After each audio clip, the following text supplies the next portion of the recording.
അപകടം എന്താണെന്ന് നിങ്ങളെ ബോധ്യപ്പെടുത്താൻ വേണ്ടിയിട്ടാണ്. ബസ്സിൽ നിന്ന് ഇറങ്ങിയിരുന്ന കുട്ടി ഈ സൈഡിലൂടെ ഇവിടെ ഇറങ്ങി നിൽക്കുമ്പോൾ അതിന്റെ ഉള്ളിലിരിക്കുന്ന ഡ്രൈവർ ആ കുട്ടിയെ കാണാൻ കഴിയില്ല.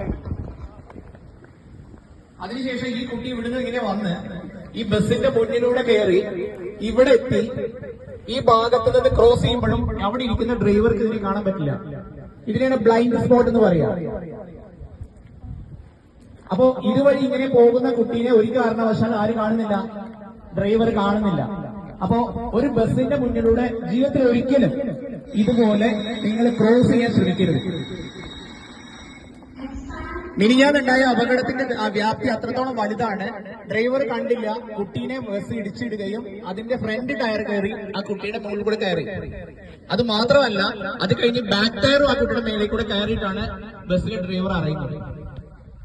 അപ്പൊ ബ്ലൈൻഡ് സ്പോട്ട് എന്താണെന്ന് നിങ്ങൾ വ്യക്തമായിട്ട് മനസ്സിലാക്കിയിരിക്കണം. ഇത് ടെക്സ്റ്റ് ബുക്കിലോ മറ്റു കാര്യങ്ങളിലോ നമ്മളെ പഠിപ്പിക്കുന്ന കാര്യമല്ല.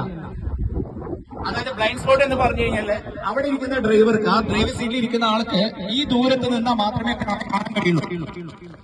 ഇവർക്ക് അങ്ങോട്ടുള്ള ഇത്രയും ദൂരത്തിൽ പറയുന്ന പേരാണ് ബ്ലൈൻഡ് സ്പോട്ട്. അപ്പോ ഏതെങ്കിലും കാലത്ത് ഏതെങ്കിലും സമയത്ത് ഇതുപോലെ ഒരു ബസ് നിർത്തിയിട്ടിട്ട് അതിന്റെ സൈഡിൽ ഇറങ്ങിയിട്ടുണ്ടെങ്കിൽ ആ ബസ് പോയ ശേഷം മാത്രം ഇടത്തോട്ടും വലത്തോട്ടും നോക്കിയ ശേഷം മാത്രമേ നമ്മൾ റോഡ് ക്രോസ് ചെയ്യാൻ പാടുള്ളൂ. ഈ ഒരു കാര്യം നിങ്ങൾക്ക് മനസ്സിലാവാൻ വേണ്ടിയിട്ടാണ്.